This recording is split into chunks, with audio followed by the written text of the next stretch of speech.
आज कृष्ण जन्म की जन्माष्टमी की बहुत बहुत बधाइयाँ। जो भी कृष्ण जी को मानते हैं, उनको भगवान परमात्मा मानते हैं, उन सभी लोगों को आज के दिन की बहुत बहुत बधाई हो।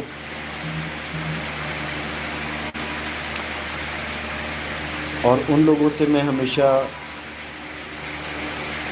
यही अरदास करूँगा कि केवल कृष्ण जी को मानना ही नहीं है भाई, कृष्ण जी के ज्ञान को समझना भी है, इस मूल ज्ञान को समझना भी है, इस आत्म ज्ञान को जानना भी है। कृष्ण जी का नाम लेके बहुत से लोग अपनी अपनी दुकान चला रहे हैं, इसमें कोई शक नहीं है। कृष्ण जी ने कभी नहीं कहा कि मेरे नाम के मंदिर बना लो, मेरे नाम पे दान चंदा इकट्ठा करो, मेरे नाम पे मेरी कथाएं सुनाओ, ऐसा उन्होंने कभी नहीं कहा।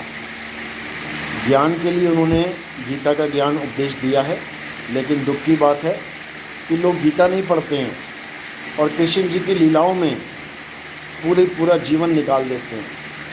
जो ज्ञान उन्होंने दिया उस ज्ञान को कोई समझने को तैयार नहीं है और उनकी लीलाओं में पूरा जीवन निकाल के इसी जन्म मरण के चक्कर में फंसे रह जाते हैं। दुख भी होता है ऐसे लोगों को देख के, लेकिन बोले तो बोले क्या, कोई समझने को तैयार नहीं। लेकिन अब मालिक की दया हो रही है, अब लोग कृष्ण जी के ज्ञान को भी समझ रहे हैं और जो कृष्ण जी का नाम लेकर लोगों को भरमा रहे हैं, उनके भी अज्ञान को अच्छी तरह समझ रहे हैं।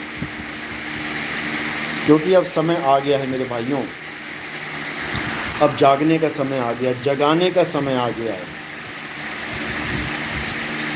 तो अब केवल आत्मज्ञान की लहर चलेगी, आत्मज्ञान का डंका बजेगा और ये होके रहेगा।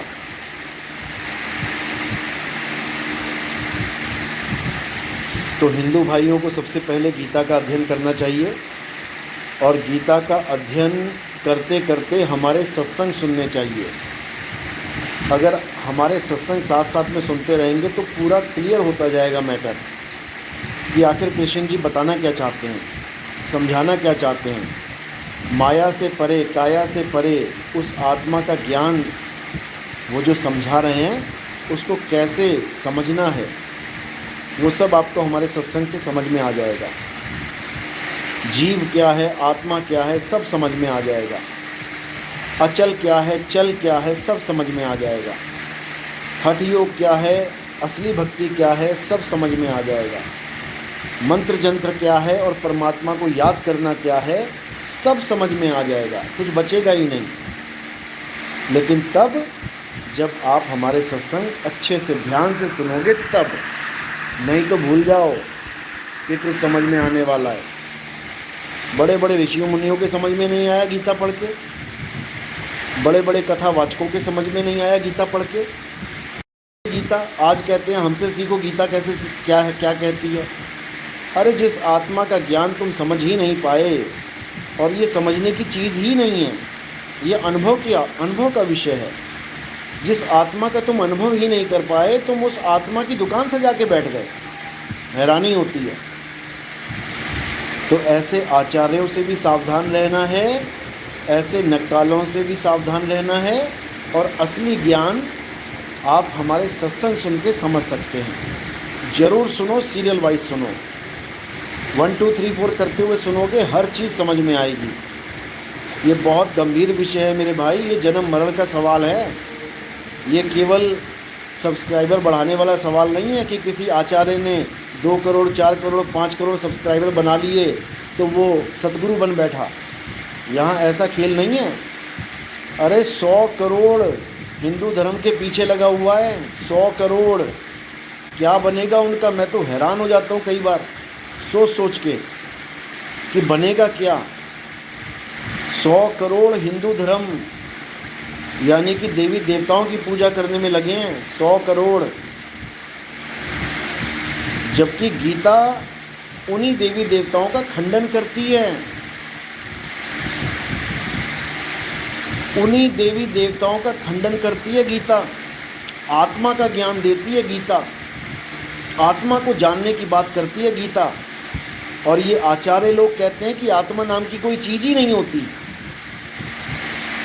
एक लड़के ने इस आचार्य से पूछा कि महाराज ये आत्मा क्या होती है, कैसे जाने आत्मा को। अब इसको खुद पता ही नहीं है कि आत्मा क्या होती है, लेकिन किताबों में देख देख के पढ़ पढ़ के ये ज्ञानी बना बैठा है। ये उस लड़के को जवाब देता है कि आत्मा नाम की कोई चीज़ होती है क्या, तुम्हें लगता है क्या कि आत्मा नाम की कोई चीज़ है। वो बेचारा जैसे सवाल पूछा था वैसे ही बैठ गया। यानी इन लोगों ने इतना बेड़ा गर्क कर दिया है समाज का कि आप सोच भी नहीं सकते। कितना बड़ा खिलवाड़ कर रहे हैं ये लोग जीवों की ज़िंदगी से, आप सोच भी नहीं सकते। एक मरीज को ये बोल के बुलाया जा रहा है अपने पास कि मैं तुम्हें एक ऐसा इंजेक्शन लगाऊंगा जिससे तुम्हारा कैंसर ठीक हो जाएगा, कैंसर के मरीज को। अब वो पूछ रहा है इंजेक्शन कहाँ है, तो वो कह रहा है कि क्या ऐसा कोई इंजेक्शन हो सकता है जो कैंसर को ठीक कर दे। अरे जब इंजेक्शन है ही नहीं तेरे पास तो तू बुला क्यों रहा है।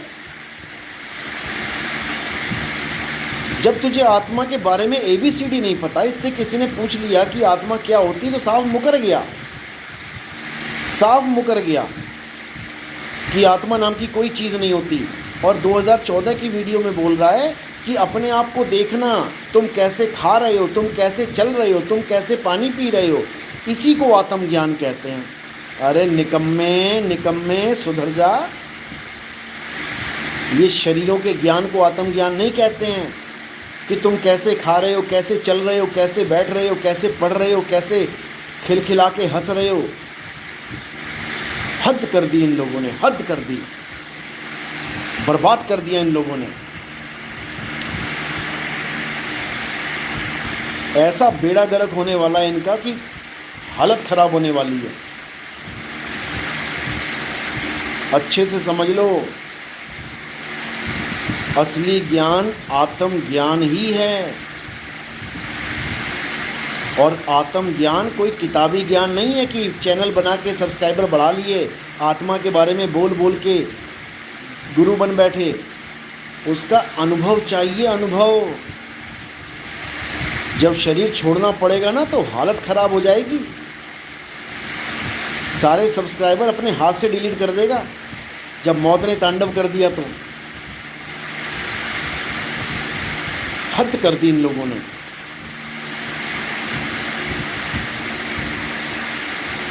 दुख होता है कि ऐसे ऐसे लोग आत्मा आत्मा करना सीख गए हमारा सत्संग सुन के। और जब कोई जिज्ञासु जीव जाता है तो ठन ठन गोपाल। इसीलिए कबीर साहब को कहना पड़ा, कबीर आत्म ज्ञान का पड़ा नगर में शोर, और पूछो कैसी आत्मा तो देते दांत निपोर।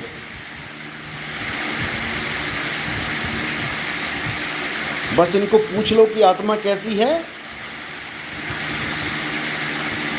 खेल खत्म।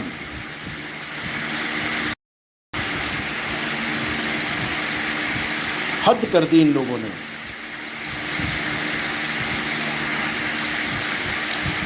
लेकिन अब जनता जाग रही है, अब सब समझ रहे हैं कि कौन सही बोल रहा है, कौन गलत बोल रहा है, कौन अनुभव ज्ञान बोल रहा है, कौन नकल मार रहा है।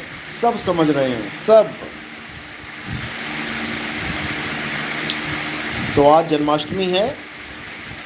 आज हमें ये प्रण करना चाहिए कि हम खुद भी गीता को अच्छे से समझेंगे और हम अपने दोस्तों को, रिश्तेदारों को, अपनी जान पहचान वालों को भी गीता जरूर पढ़ने के लिए प्रेरित करेंगे। क्यों? क्योंकि गीता शुरुआती ज्ञान बहुत सटीक है।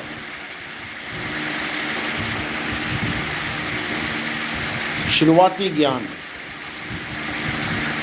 बहुत सटीक है, बहुत अच्छे से समझ में आएगा अगर हमारे सत्संग सुनोगे साथ में तो।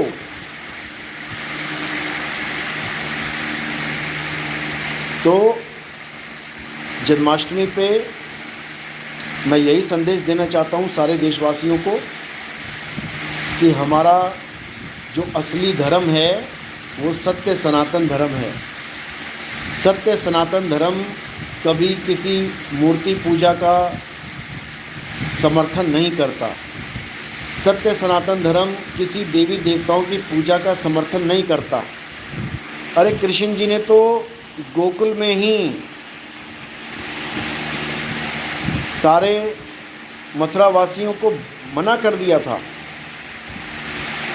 कि कोई देवी देवताओं की पूजा नहीं करेगा, इससे अच्छे पर्वत की परिक्रमा कर लो।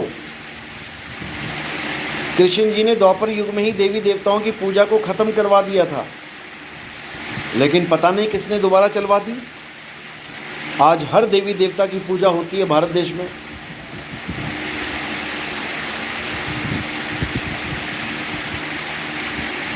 तो हमें अच्छे से समझना पड़ेगा